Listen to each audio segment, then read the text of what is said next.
what we did, we considered VMware ESXi. VMware ESXi, that is called as a VMware ESXi Server 6.5.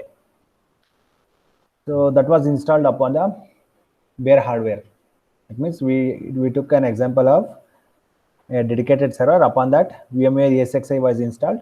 Then by using vSphere client, that is the name of the software. By using vSphere client, we were able to get connected to VMware ESXi. Then inside that VMware ESXi, we created virtual machine. Now that is not good enough.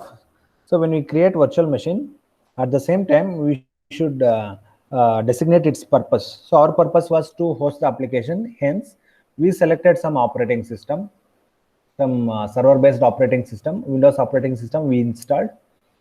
After installing, everything we did manually, selecting the processor, selecting the storage, then installing the operating system. So before installing the operating system,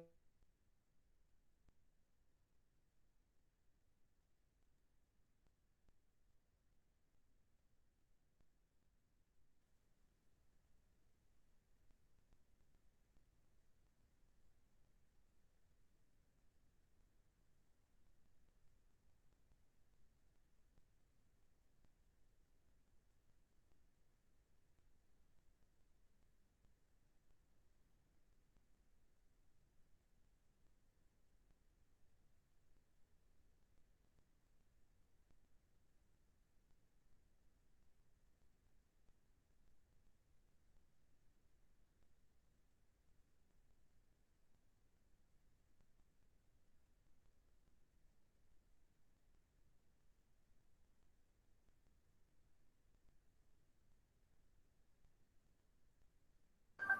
selected the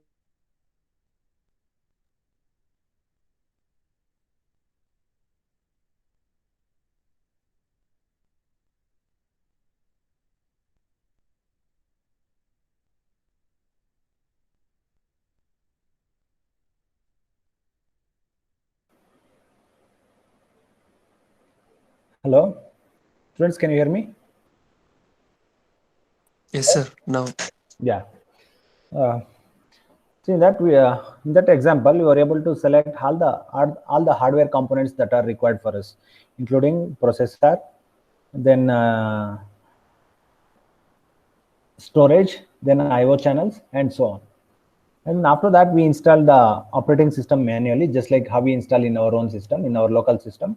After that, very importantly, we loaded the drivers, isn't it? After that, we can install the application. There in that example, I did not show you the application installation procedure. Why? Because that was shown in AWS. See, in AWS also, in yesterday's example, we did remote login into the desktop, one of the desktop that we had hired. Then there we installed the sample application by using Microsoft IIS server, isn't it? So therefore, setting up the virtualization infrastructure, that is part of infrastructure as a service. Then yesterday what we saw, getting an EC2 instance to host our application by using IIS server. So that is also an example of infrastructure as a service. Okay, but if you look at AWS, if we pay some minimal money, we get everything. So everything will be there in the data center. Just we will do remote access. Yesterday we created one file, do you remember? .pem. So that provides the authentication. Using that authentication mechanism, we can securely log in into the remote system. So because when we say cloud, we always talk about security. So for that purpose only, yesterday we did that pairing. So it will create some primary key and secondary key. So that using that combination, we could log in into the remote machine. Anything you want to ask about that yesterday's demo, students? Those videos are all uploaded to YouTube channel. Are you following YouTube channel? I think nobody is following YouTube channel. Have you all subscribed? Hello? Yes, sir. Subscribe. So as and when you get any doubt, you go and revisit the videos and you can come back to the faculty. Hmm? Sir, I'm attending classes properly, sir. So I'm not going there. Okay. But during the later course of time, especially when you prepare for the test or the examination, Yeah, that those time things I may be can. useful. And especially the demo related videos. Those are very useful, especially when you try your own to do something, isn't it? Especially AWS. You can all try AWS. You can just get your father's credit card and you select the free tier option. Then you can experiment very easily. Now that adds a lot of value to your resume. Hmm? If you do experiment, you'll get a lot of confidence. Yeah, this is how this can be done. Just to get that confidence, at least you need to do such things. Just take your father's credit card, link it with the AWS account. Then, while selecting the instances, be careful. There will be a label called as free tier. You select only those instances. So it will not charge anything. Then, very importantly, just before doing sign out, you make sure that whatever the instances that you are running, you have to stop it. The right procedure is first you have to stop it, then you need to terminate, then only you do logout. Now that is very important, especially when you are dealing with credit cards. That register credit card registration, it will take hardly 2-3 minutes. Within no time you can register and you can start using it.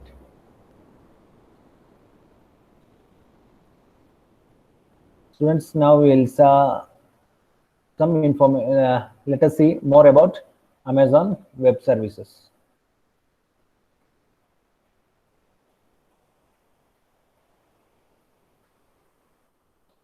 Amazon Web Service is a platform that allows the development of flexible applications by providing solutions for elastic infrastructure, scalability, messaging, and data storage. It supports for development of flexible applications. We need to understand what are flexible applications. Flexible applications are those which can accommodate changes and modifications. Then AWS provides infrastructure. Yesterday we saw what kind of infrastructure it can provide. By using EC2, it will provide infrastructure as a service.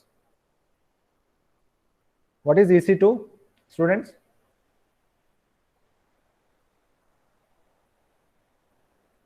Hello, anyone? What is EC2?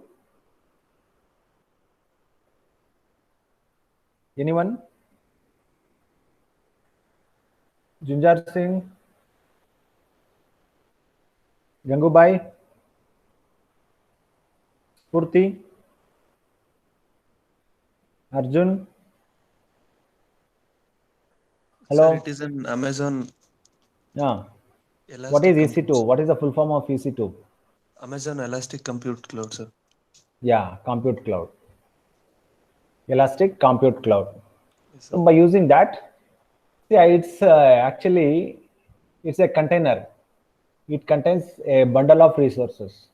So when you select that one, you could see it was a bundling along with that operating system, then processor, then minimal storage, everything, isn't it?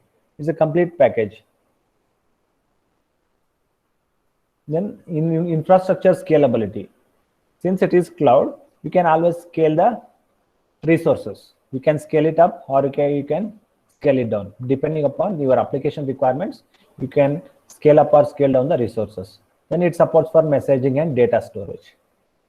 Yesterday we used one component. What is that? Storage component. Yesterday we saw by default it was providing 30 GB of space, default space for free tier.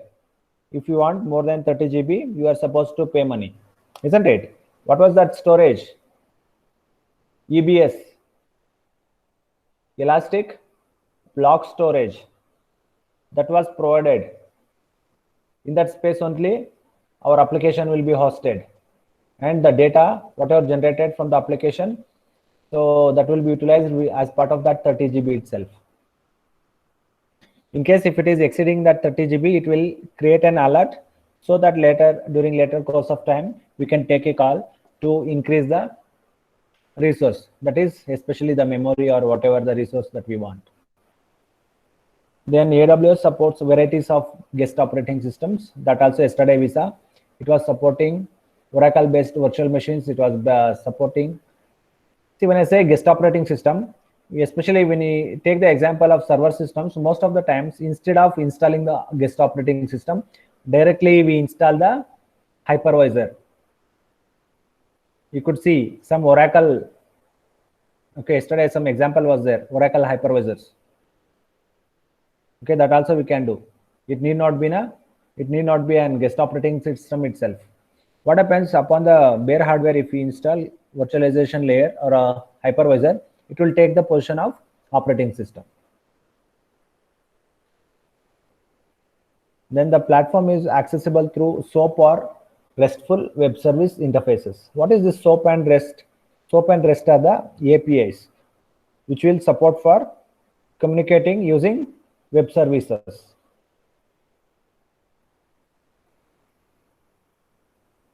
And provides web-based console where users can handle administration and monitoring of the resources required, as well as their expenses computed on a pay-as-you-go basis.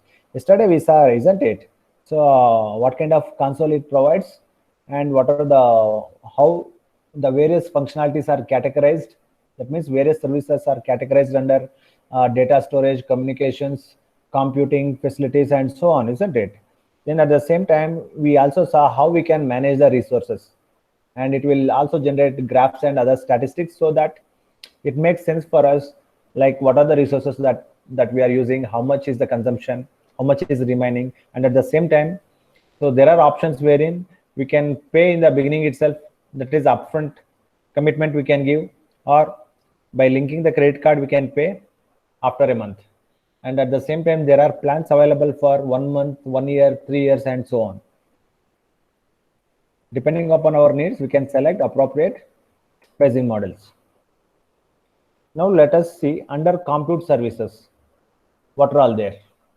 So very importantly, Amazon EC2, that's what Elastic Compute Cloud, what we saw yesterday. EC2 mainly provides instances. See students, yesterday we selected one instance, that is nothing but the container. So you need to understand three different terminologies: instance, container, virtual machine. Both are same. Okay, these things can be used interchangeably. The same terms can be used interchangeably. If I say container or if I say virtual machine, both are one and the same. And they provide resizable computing capacity in the cloud to make it easier to access. What is resizable compute facility? That means that computing facility can be customized. That is resizable. They are created using AMI. AMI stands for Amazon Machine Image. They are created using AMI templates, which are specialized by selecting the number of cores, storage, and CPU capacity. That means while selecting the container, we also select the number of CPU cores required, storage, and the CPU capacity. That we can select using geo interface, isn't it? The processing power is expressed in terms of virtual cores. Say for example, if you are selecting only say 2 virtual cores, that means very less capacity. If you are selecting, say for some medium sized web application, if you are selecting some 10 virtual cores, that means it's a huge capacity for a medium sized website. For complex applications, even 10 is very small. The processing power is expressed in terms of virtual cores and elastic compute units, that is ECUs. ECU is a measure of computing power of a virtual core. So that means, say if anybody asks you how to measure the capacity of a virtual core, so you are using some virtual cores, that means virtual CPU cores. How to measure its capacity? That is by using elastic compute units. So if you are consuming less units, so less powerful. If you are consuming more units, more powerful. Okay, that's it. Then what are the major categories under EC2? EC2 means it's a container or a virtual machine. We call it as EC2 instance. Within the terminology of AWS, we call it as, instead of calling it as a container, we call it as EC2 instance. There are standard instances which are ideally suited for medium-sized web-related applications, and it offers a set of configurations that are most common for several applications. That means when you want to install some very common applications, then you can go for standard instances, where EC2 can increase power using CPU, storage, and RAM. So as and when if you want to increase the capacity, that you can increase. By default, it will be having some certain capacity of CPU, storage, and RAM. Then micro instances. Micro instances are usually suited for small web applications. Small web applications where the number of users are very much limited. This class is suitable for those applications that consume a limited amount of computing power and memory. The reason is that the number of users are very less in number, and occasionally need bursts in CPU cycles to process surges in the workload. So very rarely the workload can be increased in such situations. So at the time on demand you can consume more CPU cycles. High memory instances. High memory instances are those, especially the MIS systems. Example for this high memory instances are MIS systems, management information system. Especially when you consider an enterprise like Tata Enterprise or something like that, obviously there will be too many people's data will be stored in that MIS system, which especially needs high memory. See, in case of MIS systems, what happens? The computing will be minimal, but the memory requirements are huge because there will be huge data.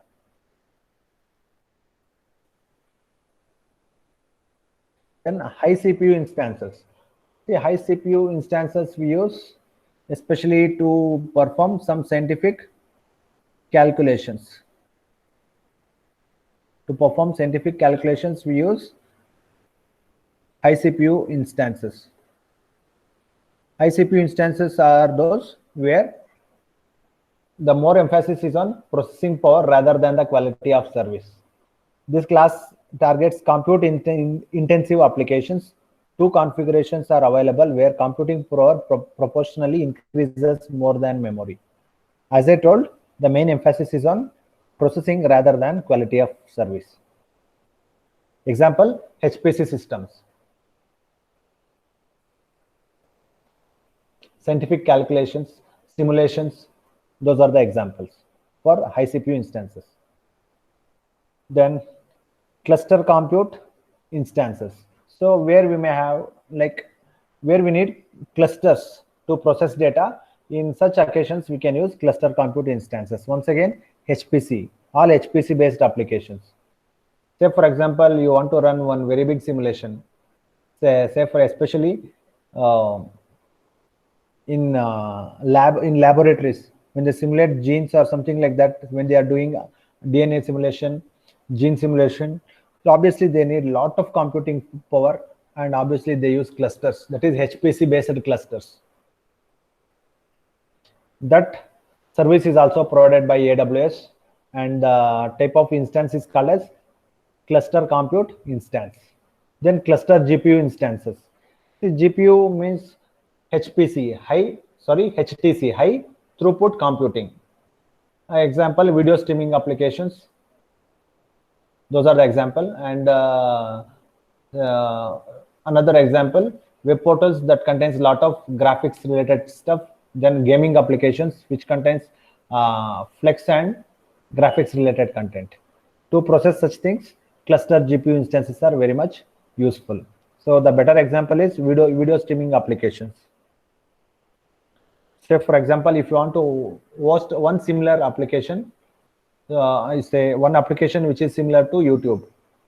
Say for example, you have developed one application which is similar to YouTube, and say for example, it is catering to some some 10 lakh people or something like that. If that is your requirement, you can go for cluster GPU instances.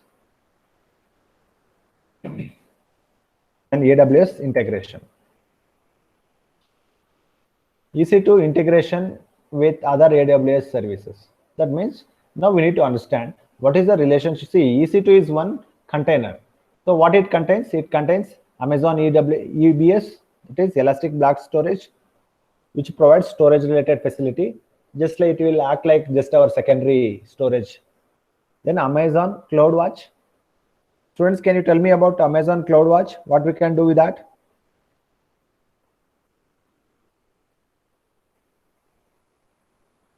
Hello?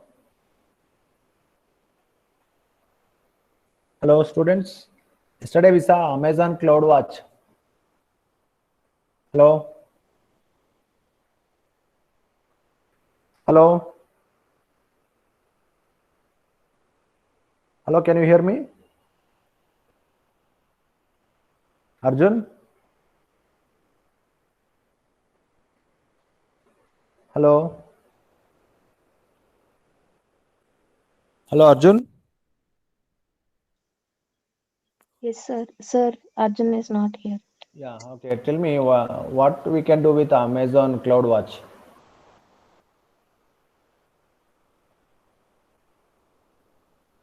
Yesterday I told you, right?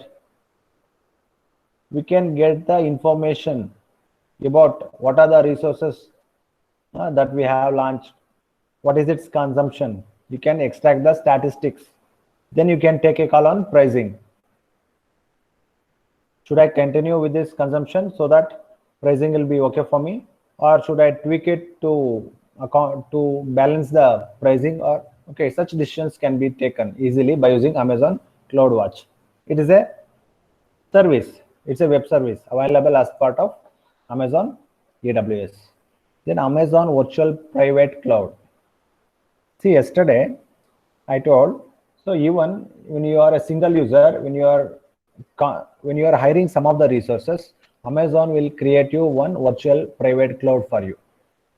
It will, so that you can get privacy for your data. They always, for any service provider, protecting the client's data and its users' data, that is very, very important. So that's why it provides Amazon Virtual Private Cloud for each individual. Then AWS Batch. So we know, right? Batch means it can accept similar tasks and it can process. Then Amazon ECS, and that is Amazon Cloud Storage.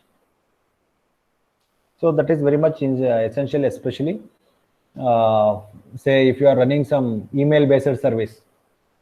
Okay, to provide storage facility, ECS may be very useful for you. By using that, it can provide, for example, email-related service to any of the organization.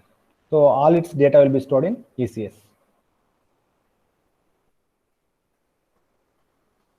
Then let us see some of the storage services. S3. S3 stands for Simple Storage Service. Simple Storage Service, that is called S3. AWS provides a collection of services for data storage and information management. The core service in this area is represented by Amazon Simple Storage Service.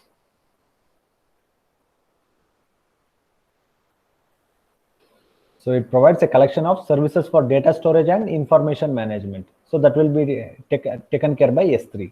This is distributed object store that allows users to store information in different formats. Amazon S3, this is a distributed object that allows users to store information in different formats. The core components of S3 are two, that is buckets and objects. Let us see what is the meaning of bucket and what's the meaning of object. Buckets represent virtual containers in which to store objects. That means the whole purpose of buckets is to store objects. That means it is nothing but, a bucket is nothing but collection of objects. It is a container kind of thing which stores, or it's a data, you can assume it as a container or a data store which can store objects. Then objects represents the content that is actually stored. Say for example, your application has generated a lot of data. So that is represented by using objects. So data will be represented using objects, and that will be stored in the buckets. Objects can also be enriched with metadata that can be used to tag the stored content with additional information. So that means you can link objects with metadata that can be used to tag the stored content with additional information. That means that is very useful for like future reference. If you tag the stored content with additional information, so that becomes easy for you to understand what it is. Then Amazon Elastic Block Storage, that is EBS. So yesterday what we saw in our demonstration example, so it was providing 30 GB of storage by using EBS, Amazon Elastic Block Storage. The Amazon Elastic Block Store allows AWS users to provide EC2 instances with persistent storage. See, you need to understand the meaning of persistent. That means it will store it will not store temporarily. That means whatever you store, that is permanent. That is secondary storage. Okay, here the meaning, the word persistent is used to indicate that it will provide some storage which is similar to secondary storage in the form of volumes that can be mounted at instance startup. When you start the instance, at that time all your data will get mounted to that storage and it will get connected to your container. They accommodate up to 1 terabyte of space and are accessed through a block device interface, thus allowing users to format them according to the needs of the instance they are connected. Example, raw storage, file system, or any other format. The content of an EBS volume survives the instance life cycle. That means, say once you create a container, a virtual machine, or an instance, until you destroy that, okay, your data will be maintained. Once you destroy that particular instance, then your data will also be vanished. Until that, it will protect your data or it will save your data. Then EBS volumes can be cloned, used as boot partitions, and constitute durable storage since they rely on S3, and it is possible to take incremental snapshots of their content. That means you can clone it, means you can create one replica of the data and it indirectly connects to S3, because S3 will take care of information storage and management. Okay, it doesn't matter whether you are using EBS or whatever the storage component that you are using. So it is the task of the S3 to manage everything. And you can take incremental snapshots. These snapshots means like, say for example, now you are taking the snapshot of your application. Now say for example, you are having one MIS system, management information system, and you are maintaining data of, say for example, 100 employees. Okay, today you are taking the snapshot. Then what happens? Tomorrow you will remove some 20 employees. That means you are deleting 20 employees data. But after some 1 week, you will realize that, so you want to see that 100 people's data. So then what you can do, you can go to that snapshot and you can retrieve the data. So it is just like selecting the recovery point in your Windows. In Windows, there is backup and recovery facility. There you select a recovery point or the, what is that? Yeah, recovery point. So to what date you want to recover the data. Similarly, here, similar concept is called a snapshot. You can take a snapshot, it becomes one ISO file that you can store it in your AWS, or you can store it in your local machine as well. Okay, if you have that snapshot, it becomes easy for you to recover the old data. Okay, and at the same time it is clonable. That means you can create the mirror copy of the data using EBS. Then Amazon SimpleDB, that is simple database. Amazon SimpleDB is a lightweight and highly scalable and flexible data storage solution for applications that do not require a fully relational data model. That means when you don't want to store, okay, it is not a fully relational database model. Okay, that means it does, see, when I say a relational database model, okay, it has to satisfy Court's rule. It has to satisfy Court's rule. But this Amazon SimpleDB, it will not comply with that Court's rule. And SimpleDB provides support for semi-structured data. That means it need not be in the form of rows and columns. It can be semi-structured data, the model for which is based on concept of domains, items, and attributes. See, in case of relational data, we call it as rows and columns, but here we identify data in terms of domains, items, and attributes. Hence, it is semi-structured data. Okay, so keep in your mind, when you want to deal with semi-structured data, the ideal solution is Amazon SimpleDB. With respect to the relational model, this model provides fewer constraints on the structure of data entries, thus obtaining improved performance in querying large quantities of data. So it becomes easy to query the information when you are having large quantities. As happens for Amazon RDS, that is relational data service. This service frees AWS users from performing configuration, management, and high availability designed for the data stores. That means you need not worry about configuration and management. So you can, it provides very high availability. So that's the positive thing about Amazon SimpleDB. It supports for semi-structured data. Then under communication services, so it is having a service called as virtual networking.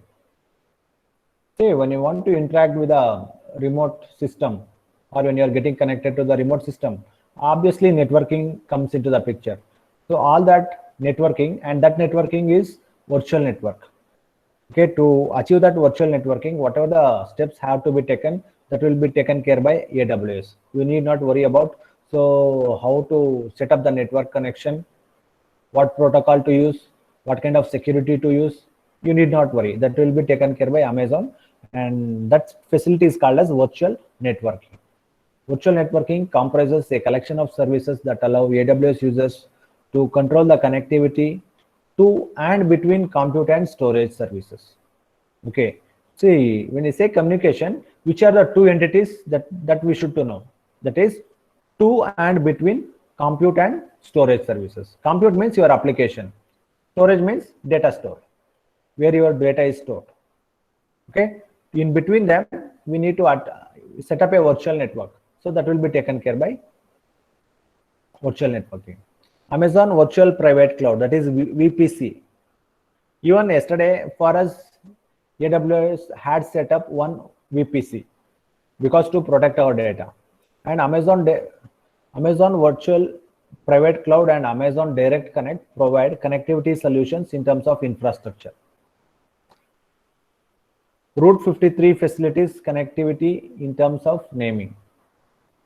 So there is a service called as Route 53. It will facilitate connectivity in terms of naming. See, naming means, see, like, say, converting IP address into domain names, then identifying the resources, that is called naming. Okay, so that is called resolving the IP related conflicts, that is called naming. Then Amazon Virtual Private Cloud provides a great degree of flexibility in creating virtual private networks within the Amazon infrastructure and beyond. Okay, so you can create a virtual private network within the Amazon infrastructure, and also you can integrate some other infrastructure along with the cloud infrastructure and you can still create Amazon Virtual Private Cloud. Say for example, let us assume there is one small organization and already they are having one small data center, and that data center can be linked with Amazon Private Cloud, and still they can provide one virtual private cloud setup for you. That is also possible. Then the service providers prepare either templates covering most of the usual scenarios or a fully customizable network service for advanced configurations. That means to provide common services, they'll be having solutions in terms of, we call it as templates, or they will also provide fully customizable network service for advanced configurations. So if you are asking too many options, too many requirements, if you are coming with too many requirements as an organization, then definitely it can be configured. It can be customized. Prepared templates include public subnets, isolated networks, private networks accessing internet through network address translation, that is NAT. NAT is nothing but network address translation. And hybrid networks, including AWS resources and private resources. See, yesterday we talked about resource groups, isn't it? See, within the organization, there will be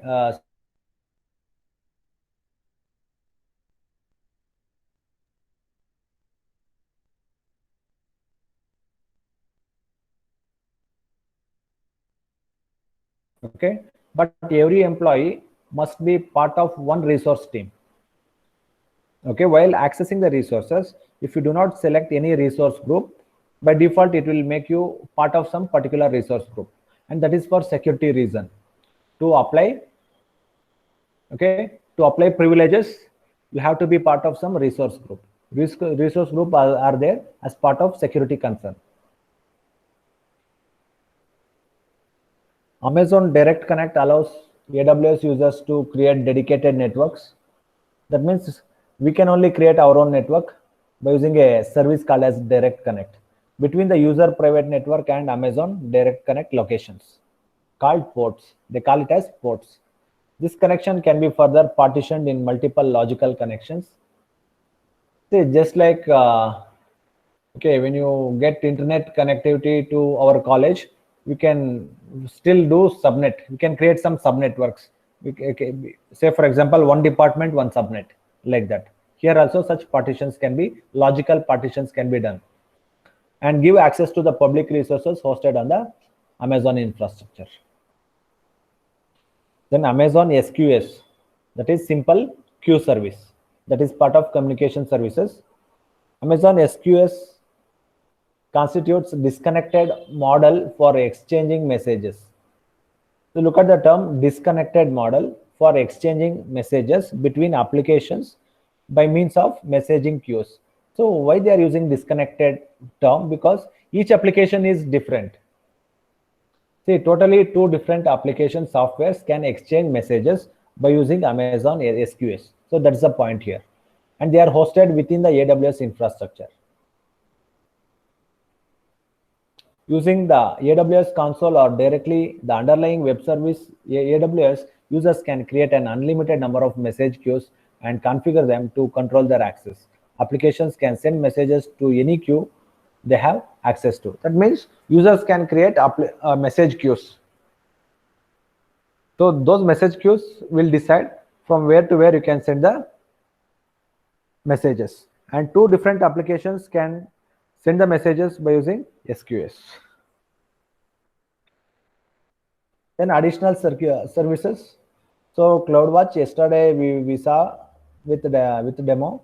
Amazon CloudWatch is a monitoring and management service that come under additional services, and it provides data and actionable insights for AWS hybrid and on-premises applications and infrastructure resources. With CloudWatch, you can collect and access all your performance and operational data in the form of logs and metrics from a single platform. So it will create, say for example, let us assume while launching some particular instance, you got an error message. For that, the log information will be generated, and that you can see in Amazon CloudWatch. If you open that file, it will tell you the reason. So why it triggered an error. And you can generate the statistics about the consumption. About the, say for example, you want to know what is the CPU consumption during different time intervals. So that can be tracked by using CloudWatch. CloudWatch enables you to monitor your complete stack, that is applications, infrastructure, and services.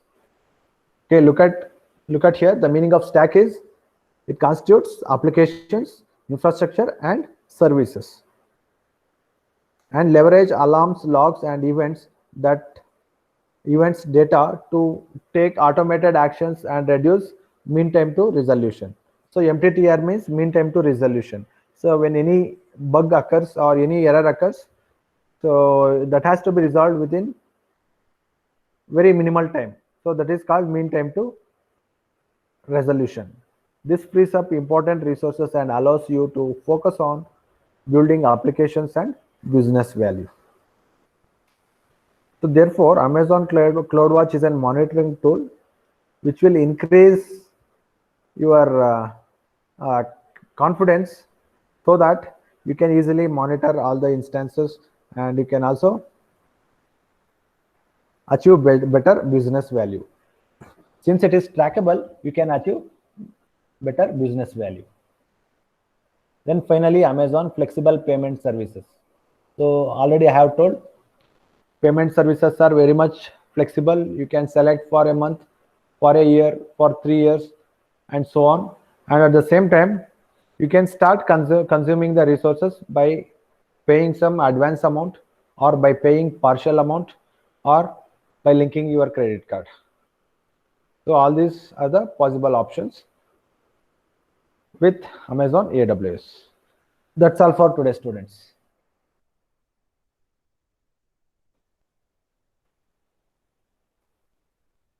Students, anything you want to ask? Hello? Students, anything you want to ask? No, sir. Tomorrow we don't have next class. Mostly will be on Monday. Next Monday we will see OpenStack. So for OpenStack there is no demo. For Azure there is a demo. For Microsoft Azure there is a demo. So that we will see. 1 minute, I'll take the attendance.